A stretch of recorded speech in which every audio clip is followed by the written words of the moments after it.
Olá, bem-vindos à nossa segunda semana no nosso curso de consolidação. Essa semana nós estamos falando sobre nosso segundo módulo. O cristianismo não é uma religião. Bom, esse é um tópico muito importante e pode soar estranho para você, mas eu vou te explicar. Porque eu realmente acredito que as pessoas que rejeitam Deus, elas não rejeitam a Deus, elas rejeitam a religião. Religião seca, árida, vazia.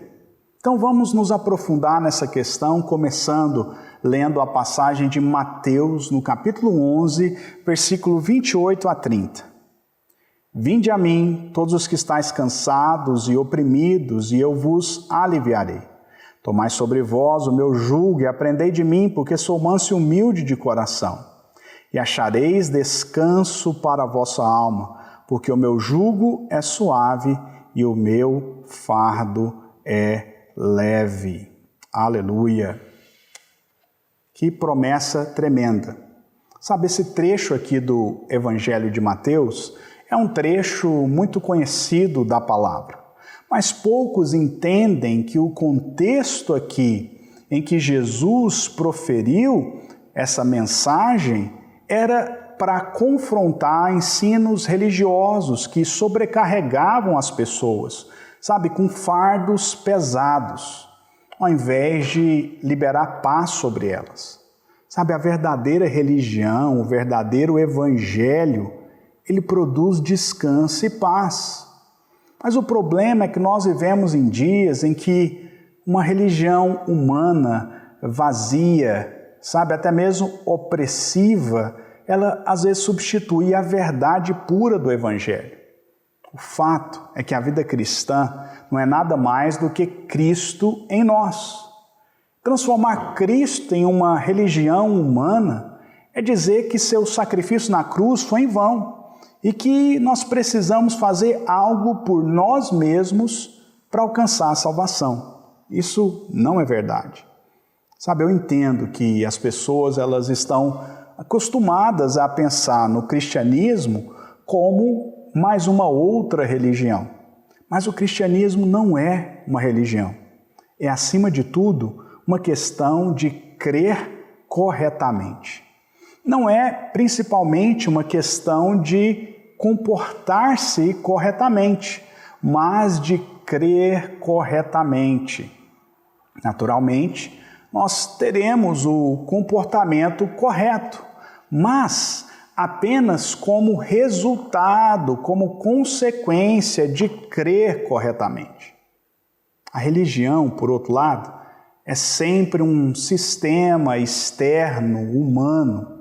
É o homem tentando pagar o seu caminho para o céu. Nós devemos rejeitar tudo que vem da religião humana vazia. Isso é trapo de imundícia, segundo a palavra, diante de Deus. Deus deseja relacionar-se conosco. Ele não quer simplesmente nos dar um código de ética. Agora, claro que Deus quer nos ver vivendo uma vida justa, mas não por obrigação religiosa ou medo de sermos punidos, disciplinados, não. Porque o desejo de Deus, na verdade, é ter o nosso coração. Infelizmente, a religião ela desviou o foco do relacionamento e colocou a obediência aos mandamentos no centro. Bom, qual é o grande problema com essa mudança de foco, vamos dizer assim? Ela desloca o foco de dentro para fora.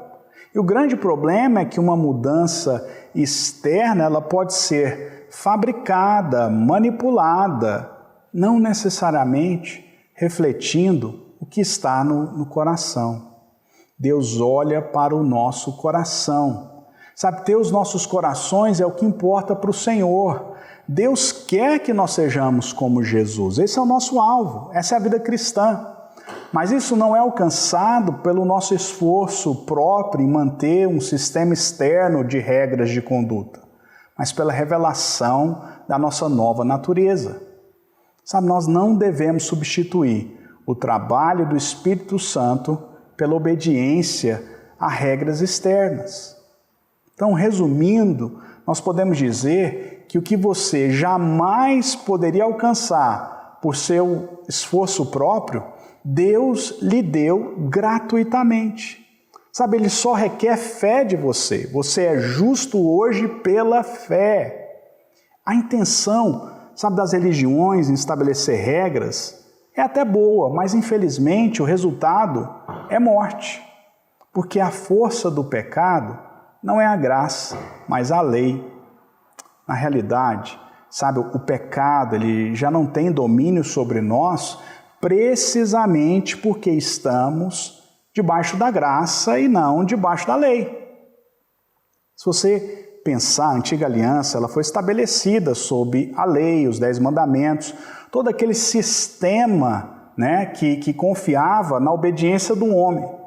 Mas em contraste, a nova aliança, ela confia exclusivamente na obediência de Cristo. Então, através do trabalho da cruz, Cristo rompeu com a religião, Ele estabeleceu uma maneira inteiramente nova de relacionamento com Deus. Aleluia por isso. Então, quanto mais estamos conscientes de que temos um relacionamento com Deus e não uma religião, mais nós precisamos entender a necessidade de investir nesse relacionamento. Amém? Isso é muito importante. Nós precisamos aprender a escapar da correria do dia a dia e separar tempo para estarmos com Deus, para termos um devocional. Como que nós fazemos isso na prática? Bom, em primeiro lugar, lendo a palavra e orando. Tendo tempo de oração, tendo tempo de leitura da palavra. Essas são as duas principais disciplinas espirituais.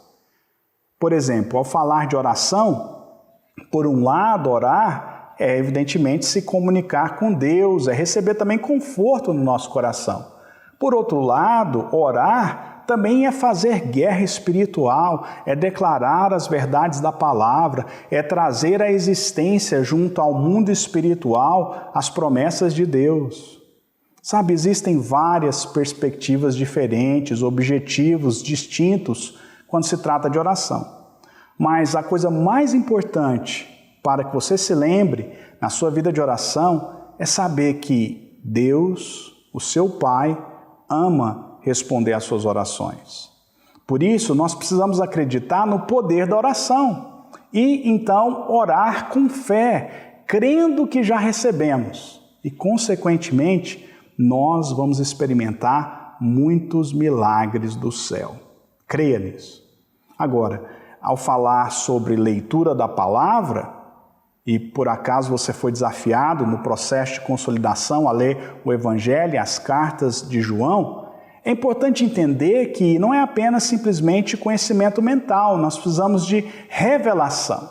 A Bíblia ela é um verdadeiro pão do céu que vai nutrir a sua fé. No entanto, o primeiro passo é você acreditar, evidentemente, que a Bíblia é a palavra inspirada de Deus e você saber que toda a sabedoria que você precisa para todas as áreas da sua vida está na palavra de Deus. Deixa eu ler um texto lá em Timóteo, 2 Timóteo 3, 14 e 17, que diz o seguinte: Tu, porém, permanece naquilo que aprendeste, de que foste inteirado, sabendo de quem o tens aprendido e que, desde a infância, sabes as sagradas letras, que podem tornar-te sábio para a salvação pela fé em Cristo Jesus. Toda escritura é inspirada por Deus e útil para o ensino, para a repreensão, para a correção, para a educação na justiça, a fim de que o homem de Deus seja perfeito e perfeitamente habilitado para toda boa obra. Aleluia! Que Deus te abençoe, que você possa desenvolver o seu relacionamento com Deus. Lembre-se, sabe, a Bíblia não pode ser lida de maneira natural. Você precisa buscar revelação do conhecimento intelectual. Você precisa fluir, no Espírito ao ler a palavra de Deus. Isso é tão importante. Lembre-se disso. E para isso você precisa ser batizado com o Espírito Santo. Aliás, essa é uma experiência espiritual que todo crente deve buscar. Ser batizado com o Espírito Santo. É, na verdade, ser revestido com o poder de Deus. E uma vez que isso acontece, nós podemos viver a vida cristã e servir o Senhor não na nossa força própria, mas pela sua infinita graça. Aliás, a Bíblia fala de 2 tipos de batismos. Eu quero concluir a nossa aula com isso. A Bíblia fala a respeito do batismo no Espírito e a Bíblia fala a respeito do batismo nas águas.